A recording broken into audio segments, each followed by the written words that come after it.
ുമ്പോൾ അതിലെന്താണ് നമുക്ക് ലഭിക്കുന്നത്? ഞങ്ങൾ എന്താണ് ചെയ്യേണ്ടത്? അല്ലാഹുവിന്റെ റസൂൽ മറുപടി പറയുന്നു, ഫീ കുല്ലി ശഅറത്തിൻ ഹസന വൽ ഹസനതു ബിഅശ്രി അംസാലിഹാ. ഓ സഹാബ, നിങ്ങൾ അറുക്കപ്പെടുന്ന മൃഗം ആ മൃഗത്തിന്റെ മാംസം മാത്രമല്ല, ആ മൃഗത്തിന്റെ ഓരോ രോമങ്ങളും അത് നിങ്ങൾക്ക് നന്മകളാണ്, ഓരോ നന്മകളാണ്. വൽ ഹസനതു, ഒരു നന്മ എന്ന് പറഞ്ഞാൽ ബിഅശ്രി അംസാലിഹാ, അത് 10 നന്മകളാണ്. ഒരു പ്രതിഫലം 10 ഹസനത്താണ്. അപ്പൊ നിങ്ങൾ അറുക്കപ്പെടുന്ന മൃഗത്തിന് എത്ര രോമങ്ങളുണ്ടെന്ന് കണക്കൂട്ടാൻ കഴിയുമോ? ആ രോമത്തിന് കണക്കനുസരിച്ച് അല്ലാഹു നിങ്ങൾക്ക് നന്മകൾ നൽകുന്നു. അല്ലാഹു നിങ്ങളുടെ പാപങ്ങൾ പൊറുക്കപ്പെടുന്നു. അതിന്റെ സ്വീകാര്യത അനുസരിച്ചുകൊണ്ട് നിങ്ങളുടെ ആഗ്രഹം അല്ലാഹു സഫലമാക്കി തരുന്നു. ഹബീബ് മുഹമ്മദ് മുസ്തഫ സല്ലല്ലാഹു അലൈഹി വസല്ലം ഒരു പ്രതിഫലം ചുരുങ്ങിയത് 10 കണക്കൂട്ടുന്നതിനനുസരിച്ചാണ് ആ നന്മകൾ അല്ലാഹു നമുക്ക് നൽകുന്നത്. അല്ലാഹുവിന്റെ സുബ്ഹാനഹു വ തആല ആ വലിയ നന്മ ലക്ഷ്യമാക്കിക്കൊണ്ട് ഉദ്ഹിയ്യത്ത് അറുക്കണം. ഉദ്ഹിയ്യത്ത് സുന്നത്താണ്. അത് ജീവിതത്തിലെ ഏറ്റവും ശക്തിമത്തായ സുന്നത്ത്. അതെപ്പോഴാണ് സുന്നത്താവുന്നത്? അത് ഒരു പ്രാവശ്യം അറുത്തുകൊണ്ട് ആ സുന്നത്ത് വിടുന്നില്ല.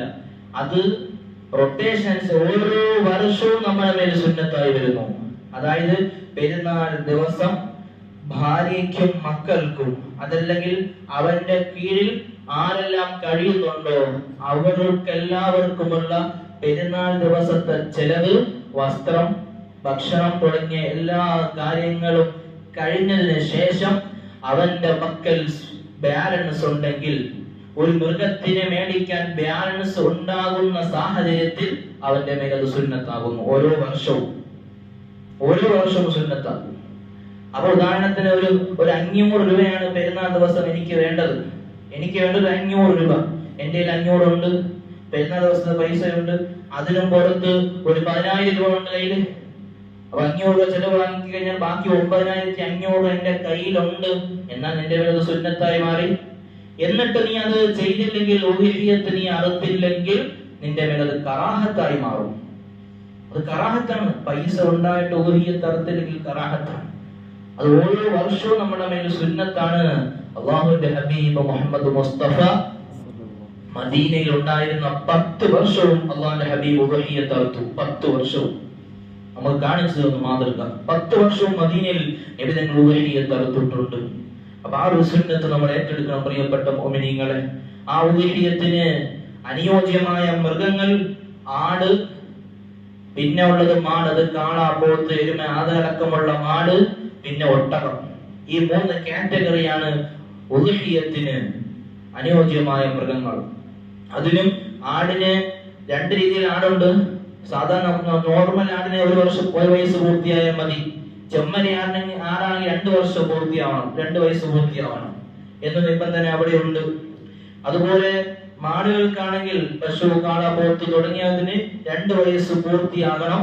3ാമത്തെ വയസ്സിൽ പ്രവേശിച്ചിരിക്കണം. 2 വയസ്സ് എന്തായാലും പൂർത്തിയായിരിക്കണം. 3ലേക്ക് കടന്നിരിക്കുക വേണം.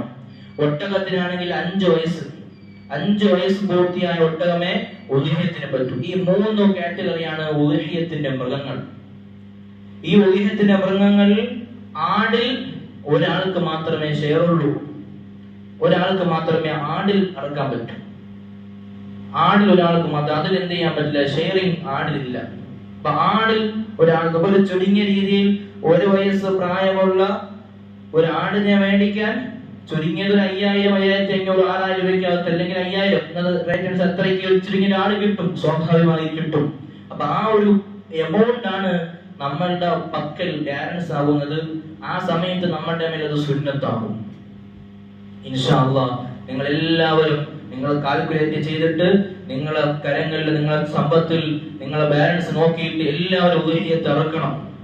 ഇൻഷാ അല്ലാഹ് ഇനി സ്വന്തമായിട്ട് അതിനൊന്നും പറ്റുന്നില്ലെങ്കിൽ നമ്മുടെ ജമാഅത്തിൽ നമ്മളുടെ ഷെയറിംഗ് രീതിയിൽ ഉദ്ഹിയ്യത്ത് നടത്തുന്നുണ്ട്. ഒരു ഷെയർ 10 രൂപയാണ്, 10,000 രൂപയാണ്.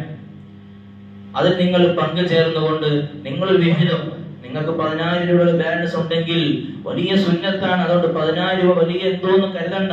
ആ കൊടുത്ത 10,000 മനസ്സറിഞ്ഞ് കൊടുക്കുക. ഉദ്ഹിയത്തിന്റെ വലിയൊരു ഷെയറിലേക്ക് പങ്കുചേരുക. അപ്പൊ ഒരു ഷെയർ ചേർന്നാൽ ഉദ്ഹിയത്തിന്റെ ഒരു പ്രതിഫലം തന്നെ ലഭിക്കും. അവിടെ പകുതി പ്രതിഫലം, ഉദ്ഹിയത്തിന്റെ പൂർണ്ണമായ പ്രതിഫലം 1/7 ഒരു ഉദ്ഹിയത്തിന്റെ ഷെയർ, 1/7. അപ്പൊ ഒരാള് ഒരു കാള വാങ്ങി അല്ലെങ്കിൽ ഒരു പോത്ത് വാങ്ങിയിട്ടുണ്ട്. ഒരാള് ആ പോത്ത് വാങ്ങിയപ്പോ അയാൾക്കൊരു 6 മക്കളുണ്ട്. അയാൾക്ക് 6 മക്കളുണ്ട്. ഈ 6 മക്കൾക്ക് അദ്ദേഹം അക്കീക്ക അറുത്തിട്ടില്ല. 6 മക്കൾക്കും അക്കീക്ക അറുക്കാത്ത ഒരാളാണെങ്കിൽ അദ്ദേഹത്തിന് ഒരു കാള വാങ്ങിക്കഴിഞ്ഞാൽ ആ കാളയിൽ 6 മക്കളുടെ അക്കീക്കയെ ഉൾപ്പെടുത്താം, ഒരു ഉദ്ഹിയത്തെ ഉൾപ്പെടുത്താം. കാരണം ഒരു കാളയിൽ 7 ഷെയർ ഉണ്ട്.